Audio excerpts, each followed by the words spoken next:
Allez, où va Bitcoin? Probablement à la cave, les amis. On est en train, au moment où je fais cette vidéo, de breaker le support. Bon, il faut se méfier parce qu'il y a des mèches un petit peu en dessous, mais à mon avis, ça risque d'aller plus bas. C'est ce que je vais vous montrer un petit peu dans cette vidéo. Je pense que malheureusement, on va accumuler pendant un certain temps, on va consolider et la remontée, c'est pas pour tout de suite. On va pouvoir le rat de ça.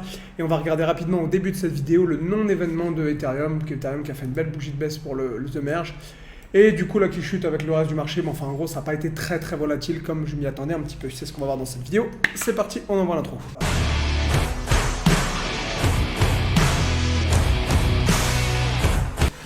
Allez les gars, rapidement, vidéo que j'essaie de faire courte. The Merge, on va attaquer tout de suite avec donc, The Merge, on parlera du Bitcoin après. Il nous fait une journée relativement baissière. Vous voyez celle-ci, une journée qui, du coup, pour The Merge, a balayé de la volatilité à la baisse, même si je pensais que ça allait partir plutôt à la hausse. Et bah, il se trouve que le marché m'a prouvé tort, c'était plutôt à la baisse. 10% de baisse, bon, ça suit le reste du marché. Vous voyez que le 15, c'était 7 journées sur Bitcoin. Cette journée a été quand même baissière, même si elle a été un petit peu moins pour Bitcoin. Vous voyez, on a chassé à peu près 2,5-3%.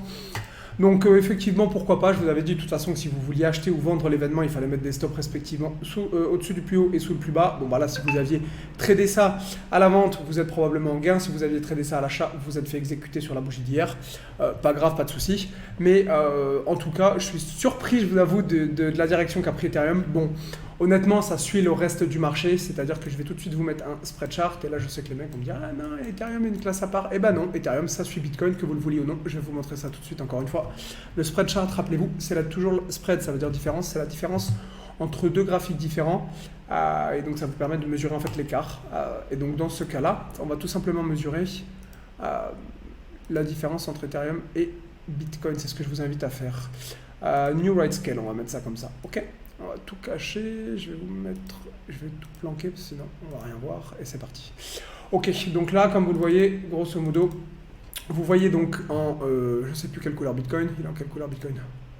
Ok, donc Bitcoin est en bleu, et vous allez voir Ethereum en orange. Vous voyez tout simplement que, grosso modo, ça se suit, c'est-à-dire que Ethereum a fait une remontada un petit peu plus explosive, on va dire, que Bitcoin, mais vous voyez que là, sur la baisse, vous voyez, c'est les dernières bougies là, ce qui s'est passé ici, regardez la corrélation. Et je suis désolé, c'est Bitcoin qui entraîne Ether à la baisse, et vous allez me dire tout ce que vous voulez, c'est Bitcoin qui drive et le reste suit. C'est pas Bitcoin, Ethereum et le reste des altcoins. En tout cas, c'est un point de vue personnel, mais moi, c'est comme ça que je le vois. Et quand je vois Ethereum qui baisse, c'est tout simplement parce que Bitcoin a baissé, même pour The Merge. Bitcoin a fait une bougie de baisse, Ethereum a fait une bougie plus importante de baisse, soit même d'ailleurs, j'ai regardé plus importante que la plupart des autres coins. Néanmoins, force est de constater que c'est toujours le papa qui drive le marché, et que vous le vouliez ou non. Quant effectivement aux implications de The Merge, on fera peut-être d'autres vidéos sur le cas. Mais on va passer tout de suite à une analyse un petit peu plus approfondie du Bitcoin. Et on va essayer de se dire que malheureusement, la remontada, c'est pas pour tout de suite. Alors, ça me fait un peu chier ce que je vais vous dire, malheureusement, puisque mon portefeuille est quand même... Bon, je ne le regarde pas parce que sinon, je saute par la fenêtre. Mais honnêtement, là, c'est chaud. Ça pisse encore. Je pensais qu'ils allaient imprimer du volume entre l'ATH qu'on avait fait donc en 2017 et là, la plus bas. Je pensais qu'ils imprimeraient du volume, c'est-à-dire ici, honnêtement. Honnêtement, je pense toujours que c'est ce qu'ils vont faire, mais il semblerait qu'ils ne soient pas remontés très très haut déjà sur ce niveau. Donc ça déjà, c'est pas un signe haussier. Et en plus de ça, là, j'ai l'impression qu'à plus court terme, ils sont en train plus ou moins de breaker les petits supports qu'on a fait. Vous voyez, il y a tout un tas de petits supports ici sur différents niveaux, mais enfin, grosso modo, on peut le tracer comme ça. Et vous voyez que ça break. Bon, faut pas s'enflammer, il y aura d'autres supports un peu plus bas, notamment aux alentours. Moi, je suis sur Bitstamp des 17 600, 17 800. Mais c'est quand même clairement pas bon. Enfin, vous prenez une bougie, vous voyez, voilà, bon, c'est pas top. Je vais vous mettre les bandes et la moyenne mobile 9. Vous voyez qu'ici, c'est pas top. Là, la moyenne mobile avait fait son job. Ici, on l'a cassé, on a tout de suite invalidé. Ici, elle a refait son job, on repousse tout de suite. Bon, ça pour moi, je suis désolé, mais c'est direction la baisse, ça me embête, mais bon, les objectifs, je sais pas. Je dirais que là, étant donné qu'il n'y a pas beaucoup de volume, il faudra regarder un petit peu au volume sur la bulle, mais sinon, le premier objectif que je vois, qui est un objectif quand même très lointain, malheureusement, j'ai tendance à penser qu'ils peuvent y aller, c'est les 13-14 000, c'est tout simplement ce pic. Bon, on va voir, mais là, il n'y a pas beaucoup de volume dans cette zone, comme dans la zone du haut, donc à voir. Essayez, si vous voulez targeter des objectifs baissiers, de regarder ici, au niveau du volume. Je vous montrerai ça peut-être dans une autre vidéo quand on aura breaké le plus bas. Et le deuxième objectif, ça va être ici, puisque tout simplement, il n'y a pas de volume entre. Vous voyez bien que ici, c'est une zone un peu là, regardez, en termes de volume. Vous voyez que toute cette zone, c'est une zone où on n'a pas imprimé beaucoup de volume. Donc effectivement, ça risque d'y aller assez rapidement si on baisse. Voilà pour les objectifs baissiers, ça m'embête un peu, mais je vais vous montrer autre chose. Twitter, alors différents tweets et notamment des mecs qui vous mettent que la practical application of the dot theory cycle, je sais pas quoi. En gros, le mec vous dit que là on accumule, bon pourquoi pas, et qu'en gros là il va y avoir une phase de pump. Et ben il a pas forcément tort sur le schéma en soi. Moi, ce qui m'embête, c'est que je pense que là, l'accumulation, elle va être très longue. Et c'est certainement pas pour à mon avis, demain qu'on va remonter. J'espère qu'on va pas passer une année 2024 en range. Honnêtement, c'est pas impossible.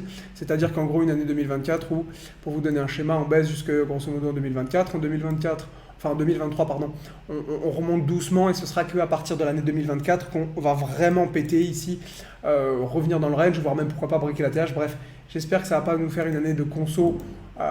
Je sais pas où, je sais pas comment sur l'année 2023.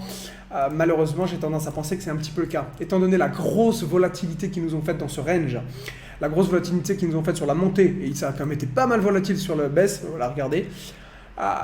Malheureusement, ici, je me dis que si on est là, on risque de passer un bout de temps ici sur l'année 2023. Évidemment, il est impossible à l'heure actuelle de savoir combien précisément, et je pense qu'on va passer du temps entre, toujours pareil, la zone des 30 000 et potentiellement plus bas, en admettant qu'ils vont plus bas, on attend toujours de voir quel va être le bottom.